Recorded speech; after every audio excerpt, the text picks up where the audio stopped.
So बच्चों, let's read the question. The magnitude of current I1 is dash ampere. Here we have a diagram with 4 options. Now to answer this question, first we will discuss here the key concept, and here the key concept is given as Kirchhoff voltage law, जिसमें हम ये देखते हैं कि हमारे पास यहाँ पे किसी भी क्लोज लूप में जितनी भी यहाँ पे बैटरी लगी होती है उन सारे बैटरी के या फिर सेल का जो ईएमएफ का सम होता है that is equal to the total voltage drop in that particular loop. और यहाँ पे हमें ये ध्यान रखना होता है जो वोल्टेज ड्रॉप होता है इसको हम I इंटू आर से इंडिकेट करते हैं, और जो टोटल ईएमएफ होता है वो हमें हमारे पास यहाँ पे जो गिवन बैटरी या सेल होती है उसकी ईएमएफ वैल्यू को यहाँ पे शो करता है। तो क्वेश्चन में यहाँ पे हमारे पास एक सर्किट गिवन है। इस पर्टिकुलर केस में हम ये देखेंगे कि हमारे पास यहाँ पे जो करंट फ्लो कर रही है उस पर्टिकुलर केस में I1, I2 और I3 में से हमें I1 की वैल्यू फाइंड आउट करनी है। तो सबसे पहले हम यहाँ पे करंट के डिस्ट्रीब्यूशन को अंडरस्टैंड करेंगे, उसके बाद यहाँ पे इस पूरे सर्किट में किरचॉफ वोल्टेज लॉ को अप्लाई करेंगे। साथ में यहाँ पे हम केसीएल का भी यूज करेंगे। केसीएल हमें बताता है कि हमारे पास यहाँ पे किसी भी नोड पे हम या जंक्शन पे जितनी भी इनकमिंग करंट का सम होता है, इनकमिंग करंट का जो सम होगा that will be equal to the sum of the outgoing current. और यहाँ पे क्वेश्चन में हमारे पास 3 करंट दे रखी है, तो सबसे पहले हम इनके यहाँ पे डिस्ट्रीब्यूशन को अंडरस्टैंड करेंगे। तो हम यहाँ पे मान लेते हैं यहाँ पे हमारे पास नोड दे रखा है, इसको हम कुछ भी मान सकते हैं ABCD। तो इस यहाँ पे करंट I3 आ रही है, यहाँ से I1 करंट आ रही है, तो इनकमिंग करंट हमारे पास यहाँ पे होगा तो I3 प्लस I1, और यहाँ पे आउटगोइंग करंट हो जाएगी I3 प्लस I1। नाउ यहाँ पे हमारे पास जब करंट आएगी इस वाले नोड पे तो यहाँ I3 प्लस I1 में से I2 तो इस वाली ब्रांच में चली जाएगी, जो रिमेनिंग करंट होगी वो 1 एम्पियर में यहाँ पे फ्लो करेगी, that will be I3 plus I1 minus I2। Again जब ये इस नोड पे पहुंचेगी तो इसमें से I1 करंट तो यहाँ हमारे पास चली गई, तो जो रिमेनिंग करंट होगी that will be given as I3 minus I2, वो 2 एम्पियर में यहाँ पे फ्लो करेगी। और अगर हम यहाँ पे देखें अगेन I3 माइनस I2 यहाँ पे रीच करेगी, ये इनकमिंग करंट होगी, I2 करंट यहाँ पे इस पे आके मिलके तो जो रिमेनिंग हमारे पास करंट होगी I3 वो इस वाली ब्रांच में यहाँ पे फ्लो करेगी। अब हमारे पास यहाँ पे 3 लूप है, हम इनको नेमिंग दे देते हैं। यहाँ पे this will B A B C D E F G and H। तो हम यहाँ पे 3 लूप में किरचॉफ वोल्टेज लॉ का अप्लाई करेंगे, और तीनों में हम यहाँ पे जो डायरेक्शन है वो क्लॉकवाइज ले लेते हैं इस तरीके से। In the direction of the motion, जो भी हमने यहाँ पे लूप की डायरेक्शन ली है, जो भी हमारे पास ईएमएफ का या फिर जो गिवन सेल है उसका अगर नेगेटिव टर्मिनल आएगा हमारे फ्रंट पे सबसे पहले तो हम उसको पॉजिटिव वैल्यू के साथ रिप्लेस करेंगे, और पॉजिटिव वैल्यू आती है तो हम उसको नेगेटिव वैल्यू के साथ रिप्लेस करते हैं। साथ में यहाँ पे in the direction of the current हमारे पास जो वोल्टेज ड्रॉप होगा उसको हम पॉजिटिव लेंगे, और अपोजिट डायरेक्शन में जो ड्रॉप होगा उसको हम नेगेटिव कंसिडर करेंगे। तो क्वेश्चन में यहाँ पे सबसे पहले अगर हम बात करें taking loop A B C D A, इस वाले लूप की अगर हम बात करें तो इस वाले लूप में हमारे पास यहाँ पे जब हम मूव करेंगे तो हमारे पास इस लूप में एक ही वोल्टेज है दैट इज 5 वोल्ट, इसका पॉजिटिव टर्मिनल आ रहा है तो this will be given as -5। Drop को अगर हम देखें यहाँ पे तो हमारे पास जब हम इस लूप में मूव करेंगे तो A से हम B जाएंगे तो सेम डायरेक्शन हो रही है, that will be given as 2 into I3 minus I2। Again अगर हम यहाँ पे देखें तो हमारे पास 1 एम्पियर 1 ओम का जो रेजिस्टेंस दे रखा है उसमें I2 करंट फ्लो कर रही है, लेकिन जो करंट की डायरेक्शन है मोशन के जस्ट अपोजिट डायरेक्शन में है, या लूप के जो हमने डायरेक्शन एज्यूम किया उसके जस्ट अपोजिट है, तो हम इसको नेगेटिव साइन के साथ लेंगे, दैट विल बी रेजिस्टेंस यहाँ पे 1 है तो 1 into I2 that will be directly given as I2। Next अगर हम बात करेंगे यहाँ पे तो हमारे पास जो रेजिस्टेंस बच गया वो 1 एम्पियर का बच गया, और ये हमारे पास सेम डायरेक्शन में है तो पॉजिटिव वैल्यू लेंगे, that will be I3 plus I1 minus I2। Next यहाँ पे अगर हम इसको थोड़ा सिंप्लीफाई करके लिखे this will be given as 2I3 minus 2I2 minus I2 plus I3 plus I1 minus I2। Now यहाँ पे हम नेगेटिव साइन को दोनों साइड कॉमन लेके कैंसिल आउट करेंगे, तो हमारे पास जो होल वैल्यू बनेगी सिमिलर टर्म हम यहाँ पे ऐड और सब्ट्रैक्ट कर देंगे, this will be given as 5 equals 4I2 minus 3I3 minus I1, this will be equation number 1।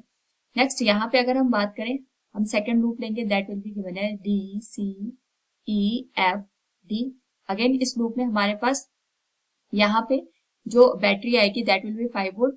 और इसका हम यहाँ पे अगर लूप में चलते हुए टर्मिनल देखेंगे तो हमारे सामने सबसे पहले नेगेटिव टर्मिनल आ रहा है, तो हम इसकी पॉजिटिव वैल्यू को यहाँ पे लिखेंगे और साथ में जितने भी वोल्टेज ड्रॉप हैं अगर हम उनको यहाँ पे राइट डाउन करें that will be given as, सबसे पहले यहाँ पे हमारे पास आएगा 1 ओम के अक्रॉस जो करंट है I2, सेम हमारे पास लूप की डायरेक्शन में है तो हम इसको पॉजिटिव वैल्यू के साथ लिखेंगे that will B I2। Next हमारे पास आएगा 2 ओम के अक्रॉस I3 करंट फ्लो कर रही है सेम डायरेक्शन में तो 2I3।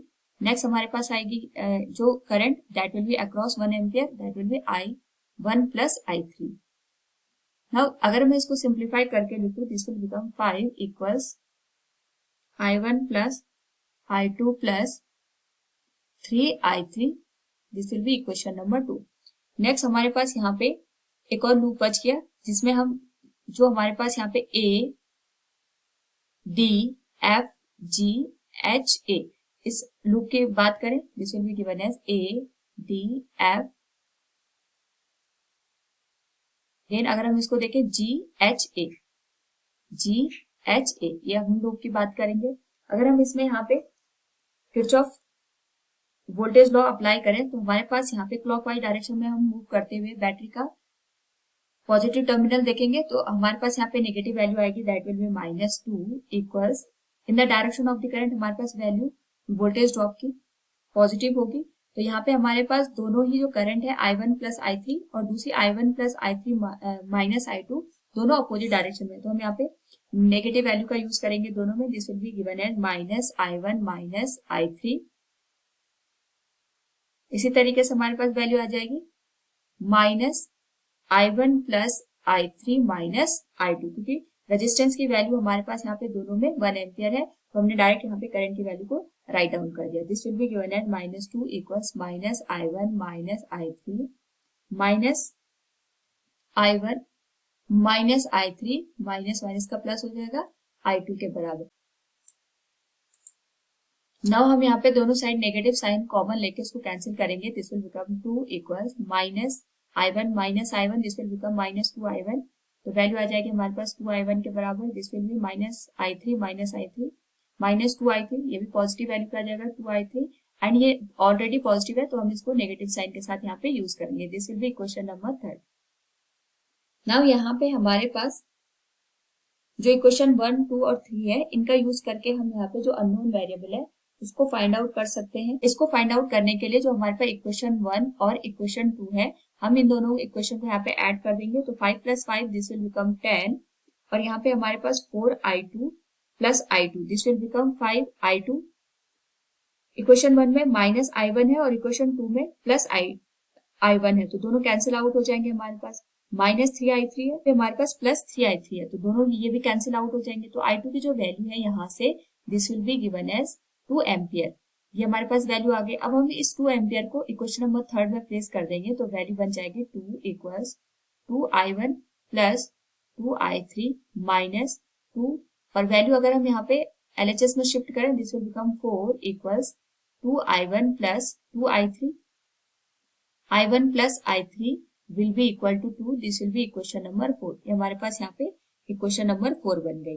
नेक्स्ट यहाँ पे अगर हम बात करें तो हमारे पास जो I1 और I3 की वैल्यू हमने 2 के बराबर फाइंड आउट की है, इसे हमने इक्वेशन नंबर 4 बनाई। इसी तरीके से I1 और I3 की वैल्यू हम यहाँ पे इक्वेशन 1 या 2 का यूज करके भी फाइंड आउट कर सकते हैं। तो हम इक्वेशन 1 में वैल्यू पुट कर दें तो हमारे पास वैल्यू आ जाएगी from equation 1 this will be given as 5 equals 4 into 2 minus 3I3 minus I1, value आ जाएगी 5 equals 8 minus 3I3 minus I1।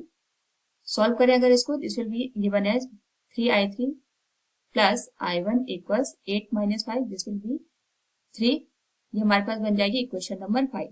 और इक्वेशन नंबर 4 हमारे पास ही I1 प्लस I3 equals 2, ये बन गया हमारे पास I1 plus I3 equals to, ये दिस वाली इक्वेशन नंबर 4। नाउ हमें I1 की वैल्यू फाइंड आउट करनी है तो हम I3 को यहाँ से कैंसिल करते हैं। इसको कैंसिल करने के लिए हम यहाँ पे 3 से मल्टीप्लाई कर देंगे दोनों साइड और जो इक्वेशन है हमारे पास उसको यहाँ पे सब्ट्रैक्ट कर देंगे। तो अगर हम इसको सब्ट्रैक्ट करें तो 3I3 से 3I3 कैंसिल हो जाएगा, I1 minus 3I1 this will be given as -2I1 इसी तरीके से ये बन जाएगा 3 माइनस 6, तो हमारे पास जो वैल्यू बनेगी that will be given as minus of 3। तो I1 की जो वैल्यू है from the given question this will be given as -3 divided by -2, जिसको हम लिख सकते हैं 3/2 के बराबर, and this will be 1.5 ampere. So from the given question we can say here the value magnitude of current I1 is 1.5 ampere. Option A is the right one. Hope all understood it. Thank you and best of luck.